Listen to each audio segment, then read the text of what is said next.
Another night of rioting in England as police clash with youths in several cities. Gangs went on the rampage in Manchester and Birmingham, smashing shop windows and looting goods.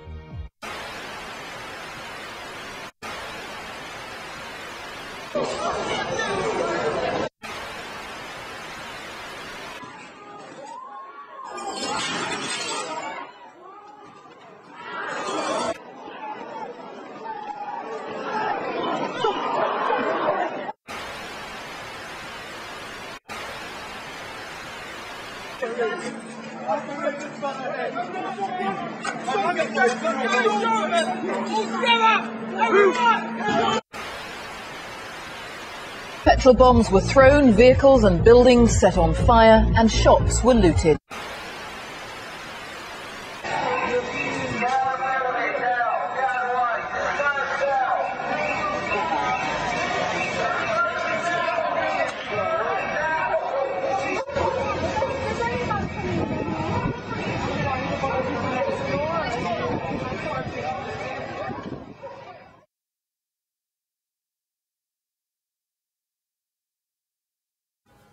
We've been stationed here for a few months now as a peacekeeping mission to protect the immediate population and also to respond to any armed threats.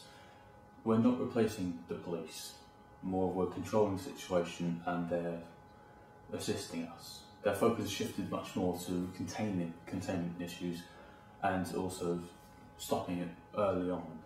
We kind of handle the more heavy hitting side, the scale riots and in some cases the armed response.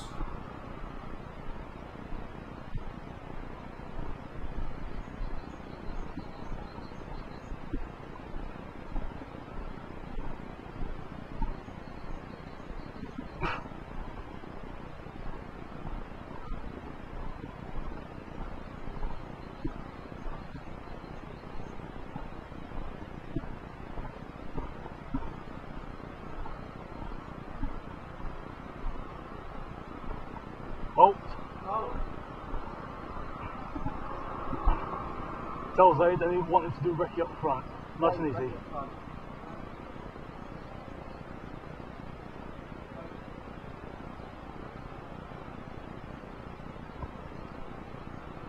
Eyes open.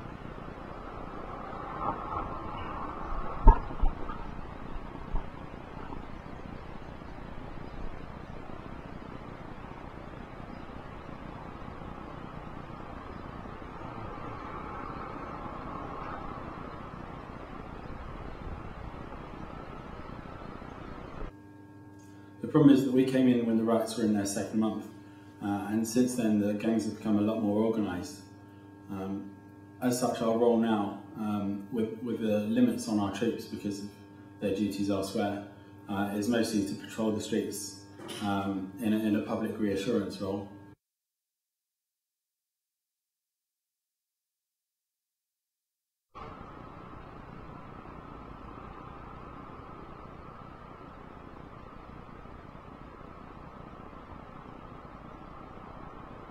How's it look? It's all clear so far. Nothing unusual on the pavements, on the cars. Okay, good work. Right, take place on all the gym. Ciao.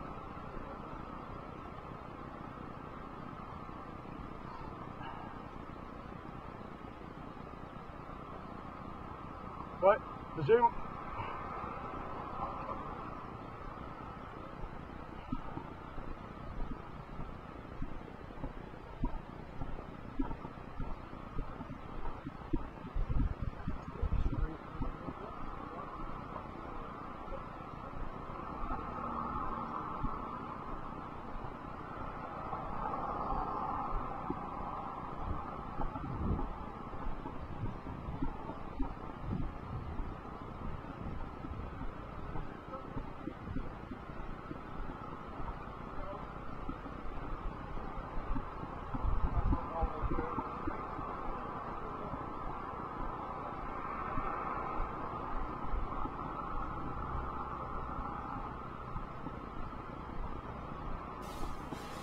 While on patrol, we try and keep an eye out in general area. We look for anyone behaving suspiciously, any unattended objects, and there's generally things that seem out of place. We try and talk to the local community as much as we can, form a personal link between us and them, the homeowners, the shopkeepers, and try and help them where we can. Address their needs, be about security, about information, and through this we hope that they will part with information themselves, that they will help us point out target individuals who have been or could be causing disturbances in the community, so that we can investigate it further. And that's what we've got to deal with on one side. But the key problem is that we keep finding explosive devices everywhere that we go. The IEDs, or improvised explosive devices, get left just about anywhere. They're homemade, which means they're very uncontrollable in terms of production. We can't really track down a specific factory that they're made in. Like with normal weapons, these are stuff that's been made from just about anywhere. So we're going along, we find these things in the most unusual spots, by which I mean you just don't expect them to be there. So we could be walking down the road and we could see a McDonald's bag, Tesco bag, or a teddy bear, and think it's nothing. It's just part of the landscape. It's harmless, it's completely irrelevant, it doesn't look like it could pose any sort of a threat. But the minute you walk past it or disturb it in the slightest, it goes up, and so do you, and you're everywhere. So when it comes to these patrols, we've got to take a lot of caution in every object that we pass. Everything needs to be scanned and scanned again, just so we don't balls up and hurt us and anyone in the immediate area. And they're actually the reason why we lost a few friends back at the beginning of the tour.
Basically saying that there's about a couple of miles, 4.5 east of our position.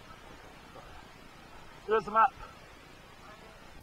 Headquarters called us, telling us that some locals had seen a couple of armed men who they believed were armed, and as we were close to where it had been spotted, we were told to go and investigate. And you know, it's quite a harrowing experience, because you're going into an area, you don't know if there's what the person has got, you don't know how many of them are, you don't know if there's a bomb with them, if they've got lots of guns, or if they've only got one gun. So everyone's minds are a bit wild, and we're all the adrenaline's getting pumped up, and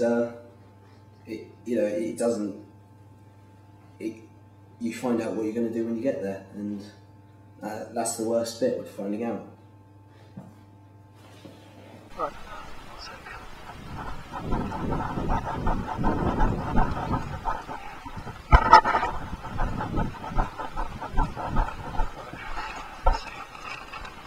.5 can you identify the target?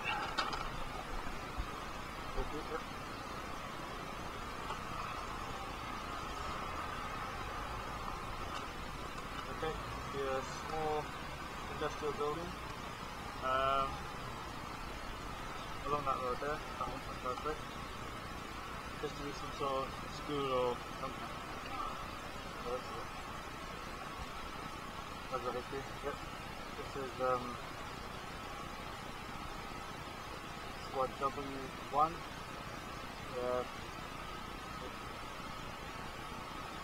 Yep, confirmed. Run away. Okay. Same delivery, yeah? Yep. Alright, you take point, either way. Back in line.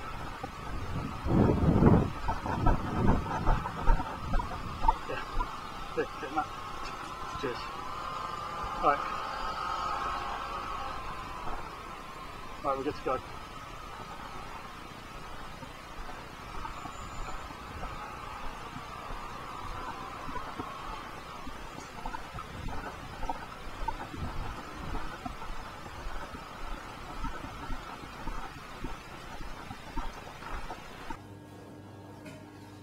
Yeah, we've had similar calls before. Generally it's just kids or a random guy acting a bit shady. Once in a while we do get people who are armed and have a grudge against us, so we have to treat every situation as if there is a significant danger to us.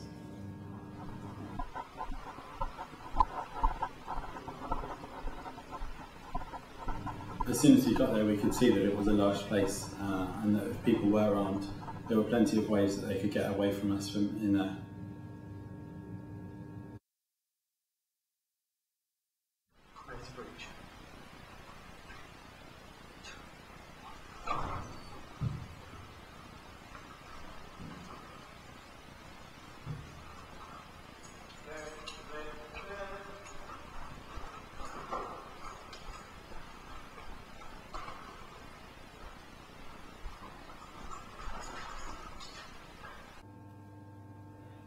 One thing that kind of plays on the mind constantly is, you know, the people that are involved in all this. Ever since the beginning, you think, or you know that whoever you could be fighting, or whoever you could be killing, or who could be killing you, could be someone you grew up with, or someone that who's someone you never knew, but you walked past them every day on the street, and it's.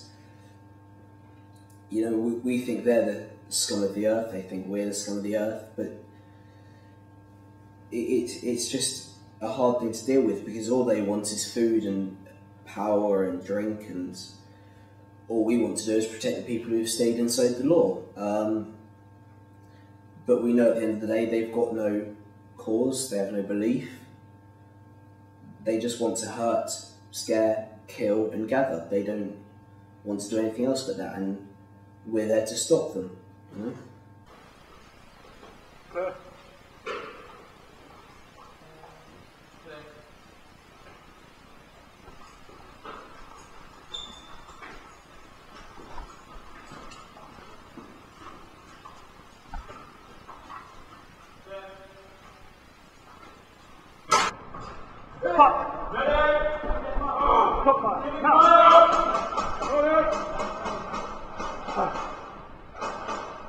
Take quickly, now.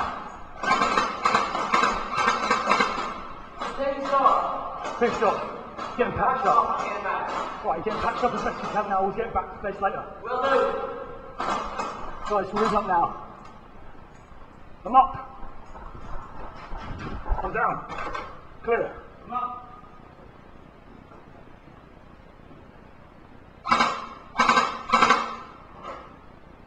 Down, clear. I'm up.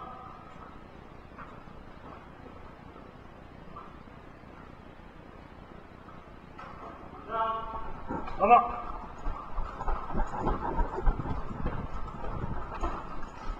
I'm down. Clear. I'm up.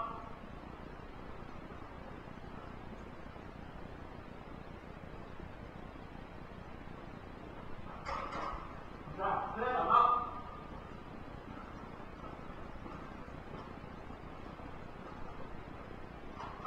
Clear. Down.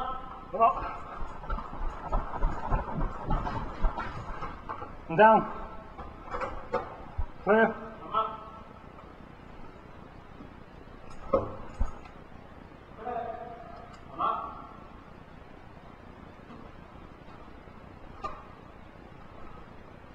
Clear. Down. Yeah, it was a pretty intense moment for us there. There's a lot of pressure on you in these situations. We had a guy with a hole in his leg, pouring out blood, and we were going through this maze of corridors trying to find the guy responsible.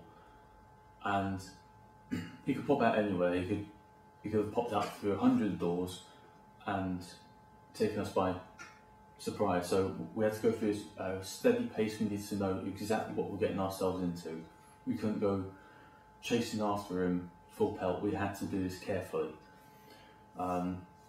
In the heat of it, your heart is really pumping really fast, and you need to pay attention, because one slip up could get somebody hurt, or worse, if you slip up really badly, you'll end up getting somebody killed.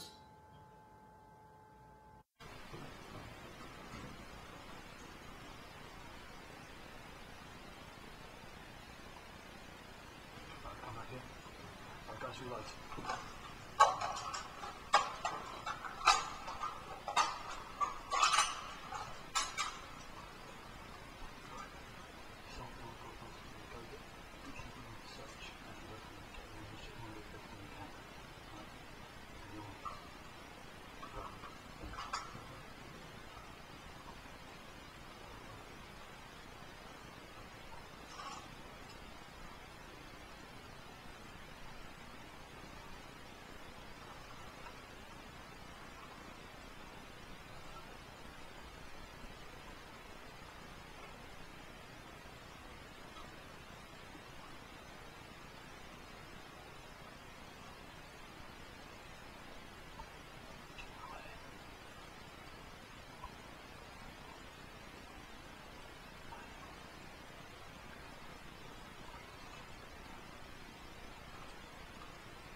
Alright, let's make this quick.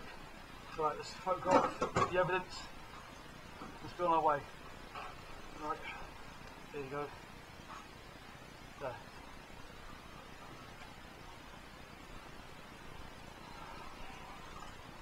I'll keep your eyes closed, give me more.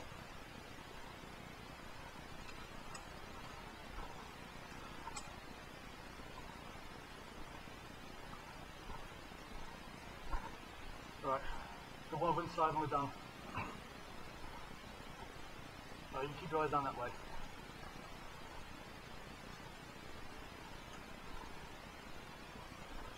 Lovely, right. Right, let's quickly back, put the man down. Right, let's leave him, clean up, see him again. Right, let's go. Right, take point, on your way. Right, let's double time it, he's bleeding down there.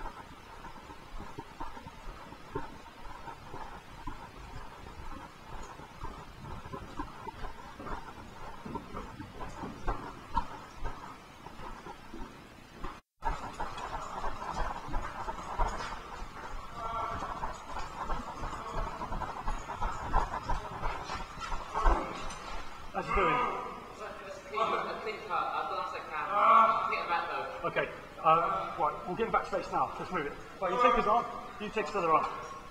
Right, take point. Grab his gun, quick. You guys ready? Right, move it, let's go.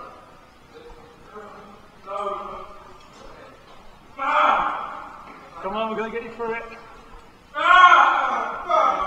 Double time, guys, let's move this.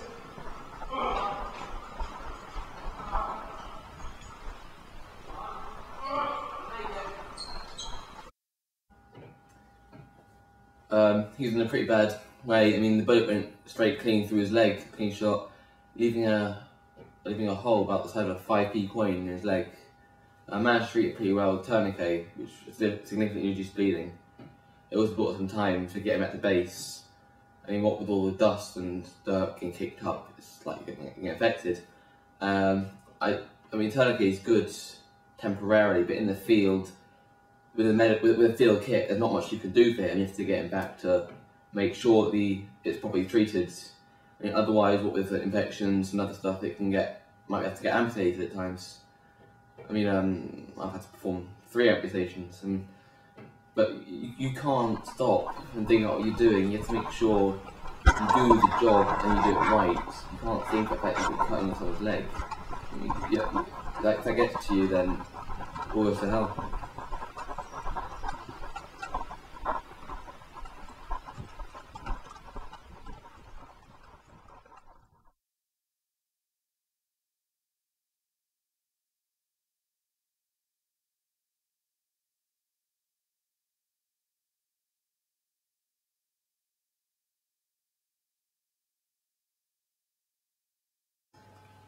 When we got him back to base, we rushed him straight into the theatre room, get his leg looked at.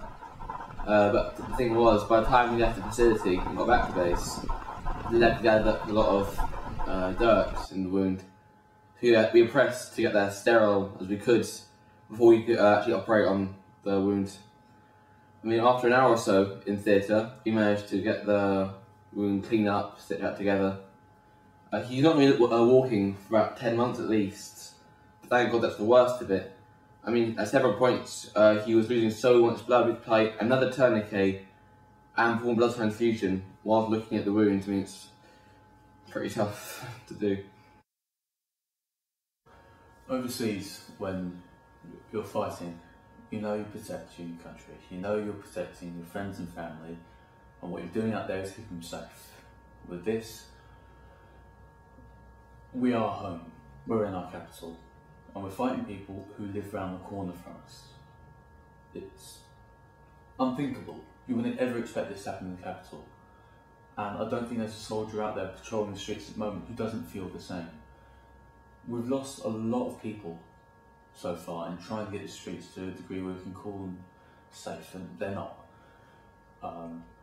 Officially, they're not classified as safe. We're still going out on routine patrols, trying to get the place cleared of people trying to harm us, and also IEDs. We're constantly pulling them out of the ground. You wouldn't ever expect this. One moment, it's a nice afternoon in London, everything's nice and fine. 3 hours later, the capital's tearing itself apart. 3 months later, half of the capital's declared war on the government and any form of public service. That means police, ambulance, fire services, the army. We're all being attacked by the public, well, half of the public who are rioting. And to make it worse, we get the press as well, following us around, watching us constantly, to the point where they're just watching us, trying to wait for a chance to crucify us on the front page the next day. They're looking for every little slip up we can make, be it in the way we're doing it, the speed of it, we're being too soft, we're being too strong. They're constantly trying to watch for us to slip up somewhere along the lines to sell a couple more papers. And all the meanwhile, we're protecting them. We're looking after them and their families, both whilst they're out there with us and their families at home. And there's gratitude for you. Really goes to show.